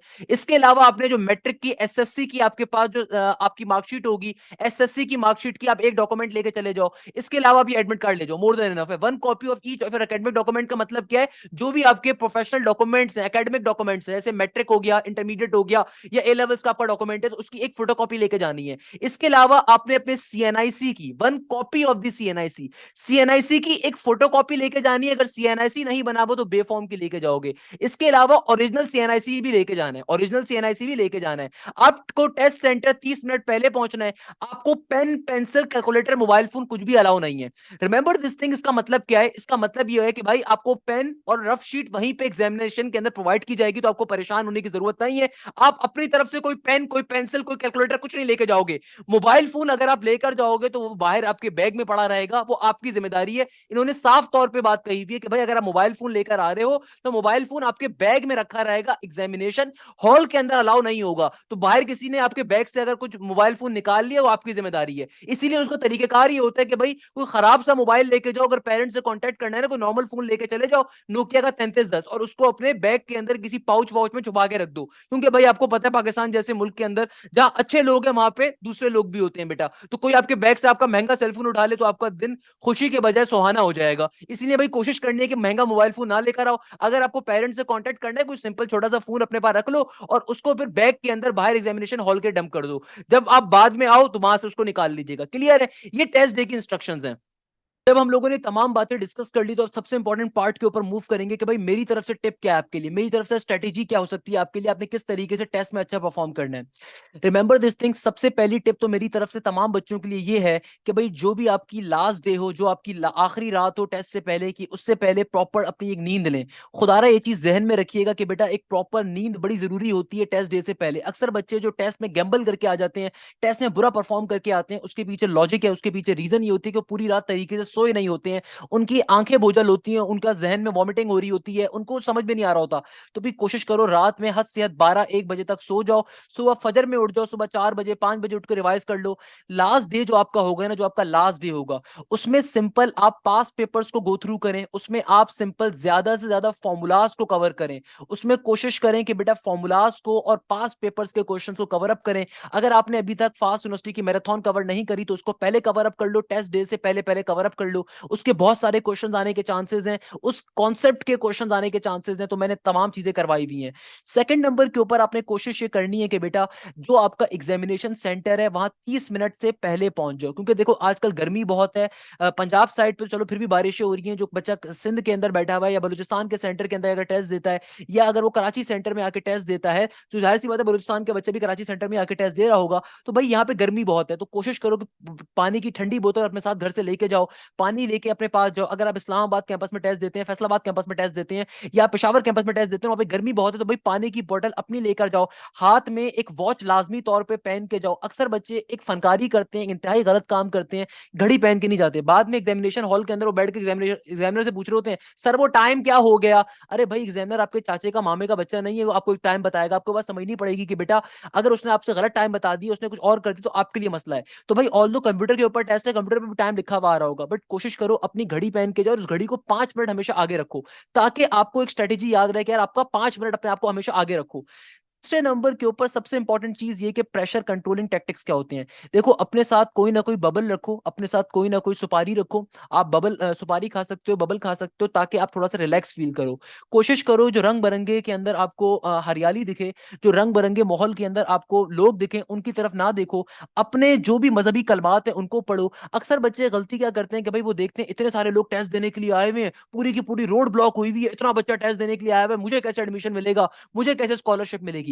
ये सबसे गलत टेक्टिक होती है। रिमेंबर दिस थिंग बेटा, रिमेंबर दिस थिंग। आपने कोशिश ये करनी है कि भाई टेस्ट के दरमियान सिर्फ अपने टेस्ट को देखना है, किसी को ना बताना है, ना किसी से कुछ पूछना है। अगर कोई बच्चा आपको तंग करता है, कोई आपसे कहता है कि यार इस क्वेश्चन का आंसर क्या होगा, तुम जरा देख के बता दो, आपने नहीं देखना। दूसरे नंबर के ऊपर आप अगर अपने सॉफ्टवेयर से बाहर आने की कोशिश करोगे, तो बेटा आपका सॉफ्टवेयर ऑटोमेटिकली लॉक हो जाएगा और आपका एग्जाम क्लोज हो जाएगा। तो आपने कोई फनकारी नहीं करनी कि भाई मैं गूगल ओपन कर लिया तो मैंने यहाँ पे ये ओपन कर लिया, ऐसी कोई फनकारी करने की कोशिश मत करिएगा। याद रखिएगा, ऐसा कुछ भी अगर आप करने की कोशिश करेंगे, आपका टेस्ट उधर ही लॉक हो जाएगा और आपको एग्जामिनर बहुत तरीके से बुरे लवाजमात के साथ क्लास से बाहर निकालेगा। तो ऑब्वियसली वो प्रोफेशनली आपके लिए भी अच्छा नहीं होगा, ना वहां पे बैठे हुए बच्चों के लिए अच्छा होगा। तो आपने ऐसी कुछ अनफेयर यूज इस्तेमाल नहीं करने। कोशिश करनी है कि यार आप अपने टेस्ट के ऊपर ध्यान दो। टेस्ट को अटेम्प्ट करने की देखो स्ट्रेटेजी क्या होती है। टेस्ट को अटेम्प्ट करने की सबसे ब्रिलियंट स्ट्रेटेजी होती है कि भाई आपको देखो, फास्ट यूनिवर्सिटी में ये नहीं पता कि कौन सा सेक्शन पहले आएगा, ऑब्वियसली ये तो आपको नहीं पता। मगर जो भी सेक्शन आपको मिलता है, आपको जो भी सेक्शन अलॉट किया जाता है, कोशिश करो कि उसके अंदर आप 3 तरीकों से वर्किंग करो। आप पहले इजी क्वेश्चंस को उठाओ। अगर आपको इजी क्वेश्चन 10वें नंबर में मिलता है ना, कोई मसले की बात नहीं, इसमें परेशान होने की जरूरत नहीं है। अक्सर बच्चे क्या होते हैं, घबरा जाते हैं कि सर पहला क्वेश्चन भी समझ में नहीं आ रहा, दूसरा भी नहीं आ रहा, तीसरा भी नहीं आ रहा, चौथा भी नहीं आ रहा, पांचवा भी नहीं आ रहा, सर वो 7वां क्वेश्चन समझ में आ रहा है, तो क्या सर क्या सारे 6 छोड़ दूं? बिल्कुल बेटा, आप पहले सारे के सारे 6 छोड़ दो अगर ये समझ में नहीं आ रहे। 7वां क्वेश्चन समझ में आ रहा है, पहले इसको अटेम्प्ट कर लो। 8वां आ रहा है, 8वां कर लो। 10वां आ रहा है, 10वां कर लो। 50वां कर लो, 12वां कर लो, 40वां कर लो, 30वां कर लो। देखो, टेस्ट के अंदर आपके पास इजी क्वेश्चंस भी मौजूद होंगे, याद रखिएगा मॉडरेट क्वेश्चंस भी होंगे जो कि थोड़े लेंदी होंगे। इसके अलावा आपके पास बहुत ज्यादा डिफिकल्ट क्वेश्चंस भी मौजूद होंगे। भाई डिफिकल्ट क्वेश्चन हर टेस्ट के अंदर आते हैं, याद रखिएगा हर बच्चे का टेस्ट दूसरे बच्चे से मुख्तलिफ होगा। फास्ट का जो सॉफ्टवेयर होता है उसके अंदर भैया हजारों क्वेश्चंस मौजूद हैं। हर बच्चे के पेपर में जो क्वेश्चन आएंगे वो आपसे डिफरेंट होंगे, तो आप पूछ नहीं सकते किसी से कुछ भी। लोगों के पूरे पूरे सेक्शन डिफरेंट होंगे। हो सकता है आप पहले एडवांस मैथ्स कर रहे हो, कोई और बच्चा वहां पे बैठ के पहले बेसिक मैथ्स कवर कर रहा है, कोई और बच्चा आपके साथ वाला पहले इंग्लिश कर रहा है, तो पूछने का फायदा भी नहीं होगा कोई, सही है ना? तो पहले आपने कोशिश ये करनी है कि भाई अपने मिनिमम टाइम में मैक्सिमम क्वेश्चंस को अटेम्प्ट करने की स्ट्रेटेजी के ऊपर जाना है। ये स्ट्रेटेजी कहलाती है मिनिमम टू मैक्सिमम। एप्टीट्यूड की बड़ी इंपॉर्टेंट स्ट्रेटेजी होती है। इसमें करते क्या है कि पहले आप अपने, जैसे लेट सपोज अगर एडवांस मैथ्स का पोर्शन आपको पहला मिला है, आपको पहले अगर एडवांस मैथ्स का पोर्शन मिला है ना, तो आपने इसके अंदर से क्या करना है, जो भी है 50 के 50 जो आपके क्वेश्चन आ रहे हैं ना, इन 50 के 50 क्वेश्चन में से पहले आपने तमाम इजी क्वेश्चन को अटेम्प्ट कर लेना है। फॉर एग्जाम्पल ये इजी क्वेश्चन आपके पास 15 के करीब थे, कोई मसले की बात नहीं। अगर ये इजी क्वेश्चंस 15 थे ना, तो कोई इशू की बात नहीं है। आपने इन 50 एमसीक्यूज में से अगर आपने 15 इजी क्वेश्चंस भी अटेम्प्ट कर लिए ना, शुरू के 10 मिनट में, शुरू के आपने 8 मिनट के अंदर, तो आप पे एक बड़ी रिलैक्सेशन होगी कि यार मैंने 10 12 15 क्वेश्चन ये आसान वाले कर लिए, इसका मतलब मेरा एक एक नंबर यहां से तो कंफर्म है। क्योंकि आपको ये बात मालूम होनी चाहिए कि if you are applying for the CS, तो भाई सबसे ज्यादा जो इंपॉर्टेंट पोर्शन है वो है ही एडवांस मैथ्स का। और अगर आप बीबीए या बीएस में फिनटेक वगैरह में अप्लाई करो, तो बेसिक मैथ्स वहां पे 50 नंबर की आ रही है। तो भाई सबसे ज्यादा जो इंपॉर्टेंट पोर्शन है सीएस के बच्चे के लिए, वो तो है ही एडवांस मैथ्स का। तो भाई आपने इसके ऊपर बड़ा फोकस करना है कि अगर आप पूरे सेक्शन में से 15 क्वेश्चन भी आराम से कर पा रहे हो, इसका मतलब 15 मार्क्स आप पे कंफर्म हो गए। अब आपने जो रिमेनिंग टाइम है उसमें मॉडरेट क्वेश्चंस को देखना है। और देखो, तुक्का नहीं मारना, ये नहीं कि अपनी आंखें बंद तुक्का मार दो। हमारे पास दुनिया में कुछ मेथड्स होते हैं एप्टीट्यूड को सॉल्व करते हुए। इनमें से एक बड़ा फेमस मेथड होता है हिट एंड ट्राई मेथड। यानी कि देखो, बहुत दफा आपको एमसीक्यूज गिवन होगा, एमसीक्यूज के अंदर आपको क्वेश्चन क्वेश्चन पढ़ के समझ में नहीं आ रहा होगा। नीचे आपके पास 4 ऑप्शंस होंगे, तो भाई अगर तो आपके पास इक्वेशन बेस्ड क्वेश्चन आ रहा है ना, तो याद रखिएगा आपको जो भी कोई पॉइंट वगैरह गिवन है ना, आप सिंपल तरीके से उस पॉइंट को उठा के बारी बारी अपने ऑप्शंस के अंदर प्लॉट कर दीजिए। जिस ऑप्शन के ऊपर वो राजी हो जाएगा वो आपका करेक्ट आंसर होगा। या फिर वाइस वर्सा, बहुत दफा क्या होता है पेपर्स के अंदर आपको जो है ना एक्स की कोई वैल्यू गिवन है, कहता है एक्स की वैल्यू को फाइंड करना है, तो भाई ऑप्शंस के अंदर जाहिर सी बात है ना उस वेरिएबल की वैल्यूज ही मौजूद होंगी, तो आप उठा के उसको इक्वेशन में डाल दो, जिसके ऊपर वो इक्वेशन सेटिस्फाई हो जाए वो करेक्ट आंसर होगा। मैंने इन तमाम मेथड्स को आपको पढ़ाया भाई, ये मेथड कहलाता है हिट एंड ट्राई मेथड। देखो तुक्का नहीं मारना, अगर आपको एक क्वेश्चन की लॉजिक समझ में नहीं आ रही ना, तो कोशिश करो उसको हिट एंड ट्राई मेथड पे सॉल्व करने की।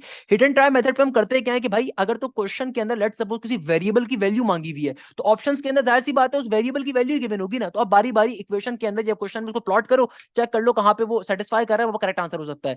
या फिर एक और मेथड होता है एप्टीट्यूड के अंदर एलिमिनेशन मेथड। बेटा देखो एक और बड़ा इंपॉर्टेंट मेथड जो होता है ना एप्टीट्यूड के अंदर, ये कहलाता है एलिमिनेशन मेथड। एलिमिनेशन मेथड का मतलब क्या होता है कि भैया देखो आपके पास लेट सपोज 4 ऑप्शंस मौजूद थे, आपके पास 4 ऑप्शंस मौजूद थे, आपको हो सकता है क्वेश्चन पढ़ के कोई ऐसा डिफिकल्ट क्वेश्चन आ जाए, ये नॉर्मली डिफिकल्ट क्वेश्चंस पे अप्लाई होता है कि या मॉडरेट पे भी अप्लाई हो सकता है, कोई ऐसा क्वेश्चन पेपर में आ गया जहां क्वेश्चन पढ़ के आपको जो है ना आधी बात समझ में आ रही है, तो अब आप क्या करो, अब आप जो है ना कोशिश करो कि अपने ऑप्शंस को एलिमिनेट करो। यानी कि भाई for example let suppose examiner मुझसे कह रहा है कि भाई नंबर ऑफ टर्म्स की वैल्यूज आपने फाइंड करनी है, क्या फाइंड करनी है, एन की वैल्यू। अब एक ऑप्शन मुझे गिवन है नेगेटिव का 2, एक ऑप्शन गिवन है 1/2, एक ऑप्शन गिवन है 3, एक ऑप्शन गिवन है 4।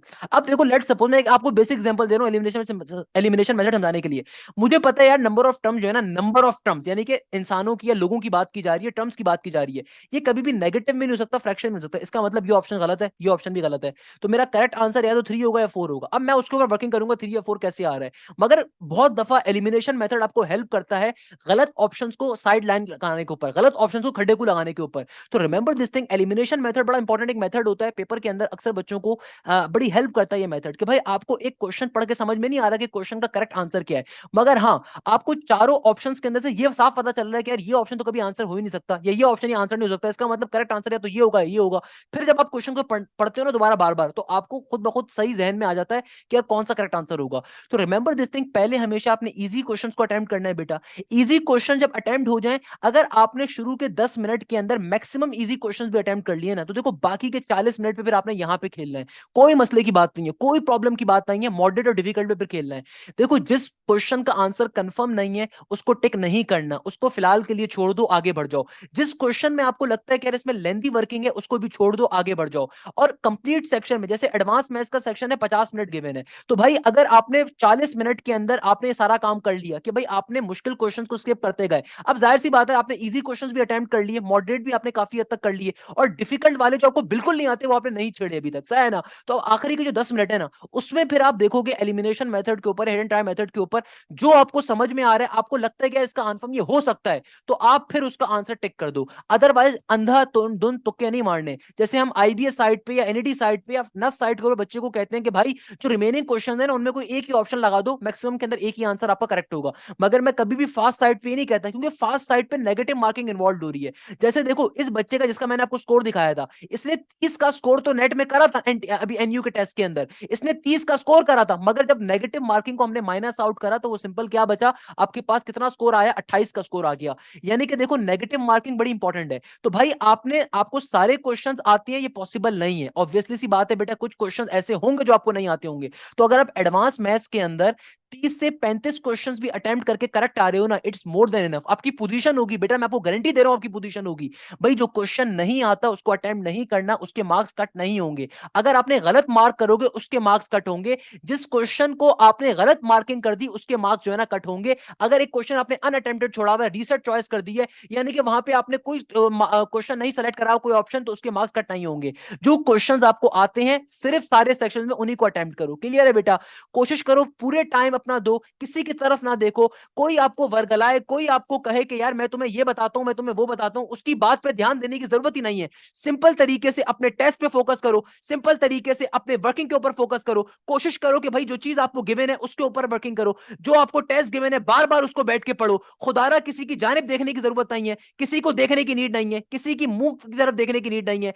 एक चीज बस जहन में रखो, ऑन एवरेज कोशिश करो कि आपको जैसे एडवांस एडवांस मैथ्स का पोर्शन है, तो आपको ऑल्दो टेस्ट की इंस्ट्रक्शंस में बताया हुआ होगा कि हर सेक्शन कितने नंबर ऑफ मिनट्स आपको गिवन है किस सेक्शन के। तो जैसे एडवांस मैथ्स 50 एमसीक्यूज आ रहे हैं तो 50 मिनट गिवन है, तो ऑन एवरेज आपको 1 मिनट एक एमसीक्यूज के लिए गिवन है। मगर कोशिश क्या करनी है कि भाई इस टाइम स्लॉट को मत देखो, आप पहले इजी क्वेश्चंस को देखो, फिर मॉडरेट को, फिर डिफिकल्ट को। ऊपर टाइमर चल रहा होगा, टाइमर को बार बार देखते रहो। याद रखिएगा 10 से 20 से 30 क्वेश्चन आसान होंगे, फिर 15 to 10 क्वेश्चन मीडियम होंगे, 10 से 12 क्वेश्चन बहुत डिफिकल्ट होंगे, उनको आप बिल्कुल स्किप कर सकते हो, उनको अटेम्प्ट करने की नीड नहीं है। अगर बिल्कुल नहीं आता कॉन्सेप्ट, कोई कॉन्सेप्ट समझ में नहीं आ रहा, उनको अटेम्प्ट ना करो ताकि नेगेटिव मार्किंग ना हो। नंबर के ऊपर जिस क्वेश्चन के ऊपर आप फंस रहे हो बेटा, जो क्वेश्चन आपको लगता है कि भाई वो आपका टाइम ज्यादा ले रहा है, आपको कॉन्सेप्ट समझ में नहीं आ रहा, उस क्वेश्चन पे लानत भेजनी है, लानत भेज के आगे पढ़ना है। जो भी आपका टाइम सकर वाले क्वेश्चन है उनको अवॉइड करना है। स्टार्टिंग के अंदर पहले आसान क्वेश्चन के ऊपर जाना है, फिर मीडियम के ऊपर, फिर डिफिकल्ट के ऊपर। याद रखिएगा जो टाइम आपको जिस सेक्शन का अलॉटेड है पूरा टाइम उस सेक्शन पे लगाना है, आगे नहीं बढ़ने की जरूरत है। कोई आपकी ट्रेन नहीं भाग रही है बेटा, कोई सिमरन आपको छोड़ के नहीं जा रही है, कोई अरुण कर्जन आपके लिए नहीं आने वाले। ऐसा है ना, एक नॉर्मल सी मैं मिसाल बच्चों को पढ़ाते पढ़ाते से मजाक मजाक में कहता हूँ कि बेटा कोई सिमरन आपकी नहीं जा रही है, या कोई आपका अरुण कर्जन नहीं आने वाले, फलाना फलाना, कि भाई आप अपना एक सेक्शन के 10 मिनट बचे हुए दूसरे सेक्शन में आप भाग गए। अरे भाई ये काम इंतहाई नालायक बच्चे करते हैं, अच्छा बच्चा कभी भी नहीं करता। जो जिस सेक्शन का टाइम है उस पर पूरा टाइम लगाओ खुदा रहा बेटा। अब सबसे इंपॉर्टेंट चीज के ऊपर आते हैं कि भाई क्या इंपॉर्टेंट टॉपिक्स हैं फास्ट यूनिवर्सिटी के टेस्ट के लिए। भाई for example if I talk about the advance maths, तो बेटा remember this thing, advance maths के अंदर इंटीग्रेशन बेतहाशा इंपॉर्टेंस का हामिल होता है। इंटीग्रेशन के क्वेश्चन हर साल 3 से 4 क्वेश्चन लाजमी इंटीग्रेशन के आते हैं। इसके अलावा डेरिवेटिव का टॉपिक बहुत ज्यादा पूछा जाएगा।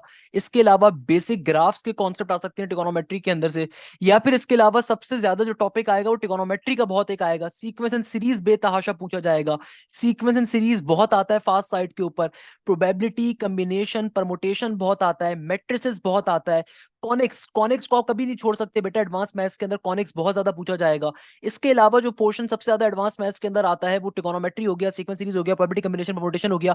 कोऑर्डिनेट ज्योमेट्री एक ऐसा टॉपिक है जो टॉपिक सबसे ज्यादा आपको मिलेगा एडवांस मैथ्स के अंदर, बेतहाशा मिलेगा। यानी कि स्ट्रेट लाइन रिलेटेड टॉपिक्स आपको बहुत ज्यादा मिलेंगे, और इसके क्वेश्चंस आपको हर जगह पे मिलेंगे। ऐसा नहीं है कि सिर्फ फास्ट के अंदर आपको एक आध जगह पे दिख रहे हैं, नहीं ऐसा नहीं है बिल्कुल भी। आपको बेसिक मैथ्स के अंदर भी कोऑर्डिनेट ज्योमेट्री का टॉपिक मिलेगा, यानी कि स्ट्रेट लाइन रिलेटेड कॉन्सेप्ट आ जाएगा, equation of X axis, equation of Y axis and so on. तो ये टॉपिक मोस्ट इंपॉर्टेंट होते हैं। मगर ऐसा नहीं कि वेक्टर्स नहीं आता, सेट्स भी आता है बेटा, वेक्टर्स भी आता है। इसके अलावा रियल एंड कॉम्प्लेक्स नंबर बहुत आता है। रियल एंड कॉम्प्लेक्स नंबर बेतहाशा पूछा जाएगा आपके पास। वेक्टर्स का टॉपिक भी आ जाता है, डेरिवेटिव, एप्लीकेशन ऑफ डेरिवेटिव तो कवर होगी आपके पास। तो ये टॉपिक होते हैं सबसे ज्यादा चंक जिसका आप पोर्शन बहुत आता है एडवांस के अंदर। रिमेंबर दिस थिंग, अगर आप सीएस वगैरह इंजीनियरिंग में अप्लाई करो तो एडवांस मैथ्स सबसे इंपॉर्टेंट है। अगर मैं बेसिक मैथ्स की बात करूं तो बेटा बेसिक मैथ्स के अंदर अलजेब्रा के क्वेश्चंस बहुत आएंगे। अलजेब्रा रिलेटेड कॉन्सेप्ट बहुत पूछा जाता है बेसिक मैथ्स के अंदर। इसके अलावा आपके पास स्क्वायर रूट्स रिलेटेड कॉन्सेप्ट हो गया, फ्रैक्शन रिलेटेड कॉन्सेप्ट हो गए, या फिर परसेंटेजेस के क्वेश्चंस हो गए कि भाई आपके पास परसेंटेजेस के अंदर आपके पास ये क्वेश्चंस आ गए कि भाई 10% इंक्रीज हो रहा है, 20% डिक्रीज हो रहा है, प्रॉफिट इतना मिल रहा है, इतना रिडक्शन मिल रहा है, इतना लॉस आ रहा है। सारे क्वेश्चंस मैंने आपको करवाए हुए मेरी प्लेलिस्ट के अंदर मौजूद हैं।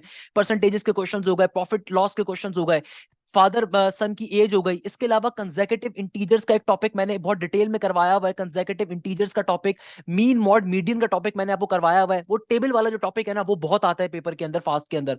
तो ये 4 5 6 टॉपिक ऐसे हैं अलजबरा के कि आपके बेतहाशा जो है ना पेपर के हामिल होंगे। सर्च इंडस्ट्रीज का टॉपिक हो गया, अलजबरा का टॉपिक हो गया, जनरल मैथ्स के अंदर एक कंसेक्यूटिव इंटीजर्स का टॉपिक हो गया, फादर सन की एज का टॉपिक हो गया, परसेंटेज प्रॉफिट लॉस के स्टेटमेंट के क्वेश्चंस हो गए, या फिर कंसेक्यूटिव इंटीजर्स का टॉपिक हो गया, मीन मॉड मीडियन एवरेज के क्वेश्चंस हो गए। ये बहुत आएंगे पेपर्स के अंदर। इसके अलावा अगर मैं पास पेपर्स की बात करूं बेटा, तो फास्ट यूनिवर्सिटी के जितने पास पेपर्स अवेलेबल थे मैंने सारे सॉल्व करवा दिए। मैं अभी एक वीडियो के ऊपर और वर्किंग कर रहा हूं, बट चूंकि मैं इतनी आपके लिए रिसर्च के बाद वीडियोस लेकर आता हूं, तो जाहिर सी बात है आज पूरा मेरा जो सुबह का टाइम था उस वीडियो को बनाने में निकल गया। तो मगर मैं एक वीडियो के ऊपर और वर्किंग कर रहा हूं कि 2023 और 2022 के अंदर जितने फास्ट यूनिवर्सिटी के पेपर्स आए थे उन सबको कंपाइल करने के बाद उनके क्वेश्चंस को डिजाइन कर रहा हूं, उनके ऊपर इंशाल्लाह वीडियो डिजाइन कर रहा हूं। मोस्ट प्रोबेबली वो वीडियो संडे तक आ जाएगी, नहीं तो कल आ जाएगी इंशाल्लाह ताला। तो उस वीडियो को लाजमी तौर पे देखिएगा। और जैसे ही आपका फास्ट यूनिवर्सिटी का एग्जाम हो तो बेटा इस वीडियो के और फास्ट यूनिवर्सिटी के पास पेपर्स वाली वीडियो के कमेंट सेक्शन के अंदर आपने मुझे लाजमी तौर पे बताना है कि आपका पेपर कैसा हुआ। देखो बेटा मैं हमेशा एक बात कहता हूँ बच्चों से देखो, जिंदगी के अंदर एक चीज ध्यान में रखिएगा, आप जिंदगी के किसी भी मुकाम पे मौजूद हो, अगर आप मेहनत करोगे तो ऊपर वाले का ये वादा है कि वो आपको कामयाबी देगा। मेरी तरफ से हमेशा अपने शागिर्दों को एक मोटिवेशन होती है कि देखो बेटा, अपनी तरफ से बेस्ट दो। इस बात को भूल जाओ कि दुनिया आपके खिलाफ है, इस बात को भूल जाओ कि लोग आपके खिलाफ हैं। आप अगर अपनी तरफ से बेस्ट देकर आ रहे हो ना पेपर में, that's only matter at the end of the day. ये बात आपको कोई टीचर नहीं बताएगा, आपके माँ बाप भी आपको नहीं बताएंगे। आपके माँ बाप शायद आपको अफसरदा जरूर देखेंगे टेस्ट के बाद, या आपके माँ बाप को खुशी में जरूर देखेंगे, बट उनको नहीं पता कि आप टेस्ट में क्या कर कर आए हो।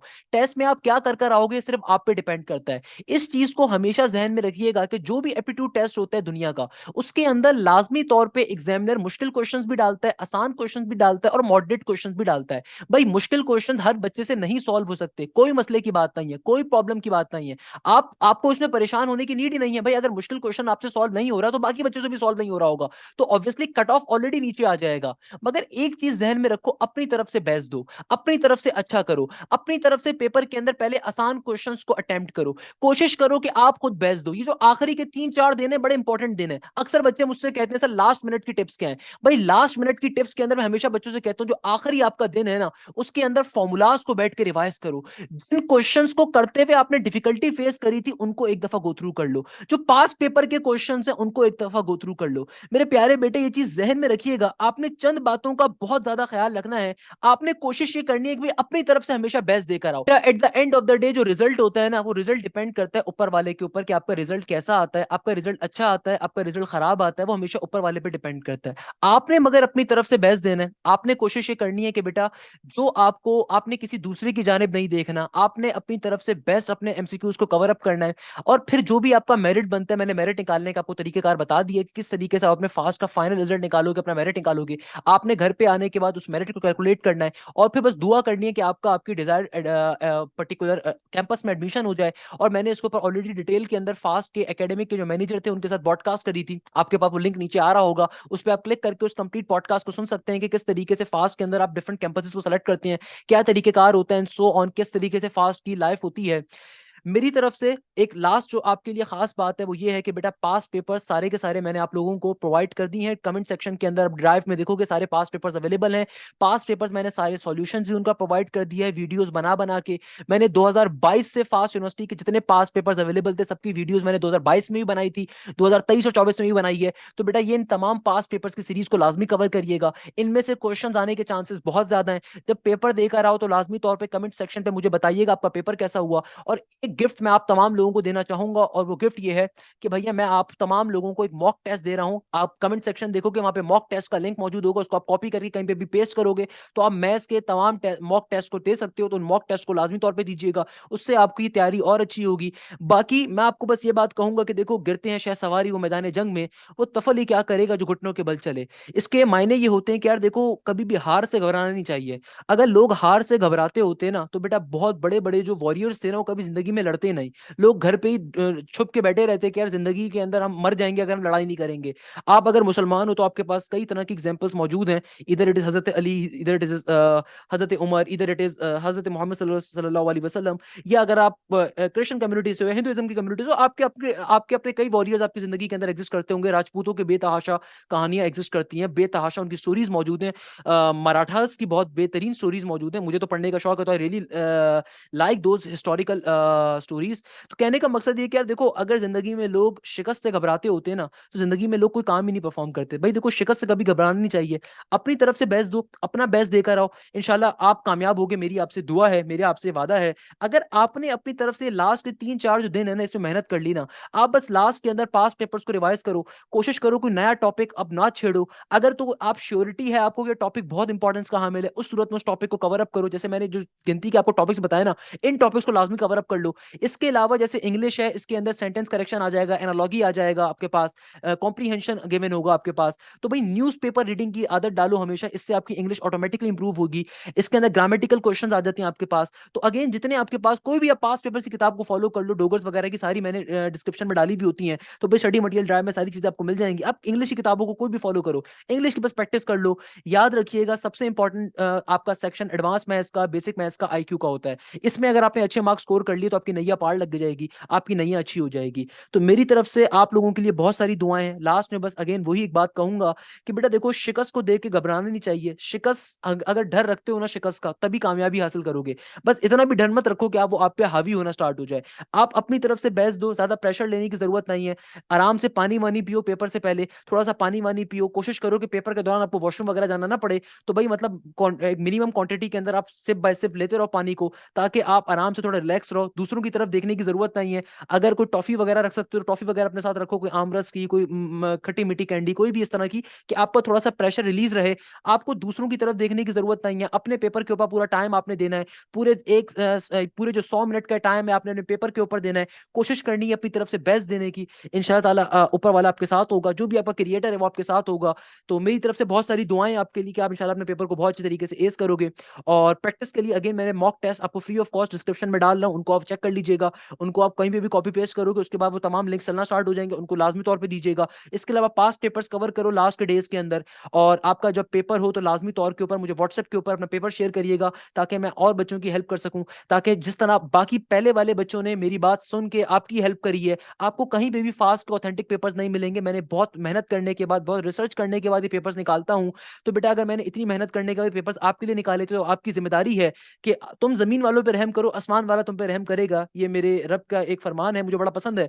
तो भाई अगर आप दूसरों पर रहम करोगे ना, ऊपर वाला भी आप पे मजीद रहम करेगा। तो आपका जब पेपर हो जाए तो लाजमी तौर पर मुझे पेपर शेयर करिएगा मेरे व्हाट्सएप के ऊपर। तो मैं उनके सॉल्यूशंस भी डिजाइन करूंगा, ताकि मजीद बच्चों की हेल्प हो सके, ऑथेंटिक पेपर्स उनको मिल सके। क्योंकि देखो बहुत सारी जो अकेडमीज होती हैं वो पैसे लेके काम कर रही होती हैं। बेटा यहाँ पे मैं अपनी जेब से पैसे लगाता हूँ, जो ऑथेंटिक पेपर्स बनवाने में लाखों में मुझे कॉस्ट पड़ती है, वो सारी कॉस्ट मैं खुद बेयर करता हूँ। टाइपिस्ट को कॉस्ट अलग देनी पड़ती है, रिसर्च टीम को कॉस्ट अलग देनी पड़ती है, टाइप करवाने की कॉस्ट अलग पड़ती है। उसके अलावा मेरे गले की अपनी कॉस्ट एक पड़ती है। कह रहा इतना मेहनत से गला चला रहा हूँ, इतनी मेहनत से अगर मैं इस वीडियो को डिजाइन कर रहा हूँ, उसकी उसको देन एडिटिंग करनी है, देन उसके ऊपर बैठ के वर्किंग करनी है, तो पंखा लाइट चल रहा है, and there are thousand other factors as well. So कहने का मकसद ये है कि भाई सारी चीजें मैं खुद बर्दाश्त कर रहा होता हूँ, ताकि वो बच्चा जो किसी एकेडमीज को अफोर्ड नहीं कर सकता, क्योंकि देखो एकेडमी के अंदर तो बहुत से टीचर्स आपको सॉल्यूशन प्रोवाइड कर देंगे। क्यों? क्योंकि वहां पे आपने 60,000 रुपए दिए हुए हैं। इस तरह की एप्लीकेशन भी मौजूद है जहां पे आप इतने सारे पैसे देते हो, रिकॉर्डेड लेक्चर्स का बैच जो 50-50 हजार रुपए का दे रहे होते हैं। तो भाई यहाँ पे मैं आपको जब इतनी सारी चीजें प्रोवाइड करूँ, तो आपकी जिम्मेदारी है कि आप मजीद बच्चों की हेल्प करें, और इंशाल्लाह ताला आने वाले बच्चों को आप उनके लिए फायदेमंद साबित हों। सो मेरी दुआ है कि आप कामयाब हो सकें। यहीं पे इस क्लास को एंड करेंगे, इंशाल्लाह किसी नेक्स्ट वीडियो में, किसी नेक्स्ट जिंदगी के मोड़ पे मुलाकात करेंगे। जज़ाकल्लाह, thank you so much. Hashim Zia signing of.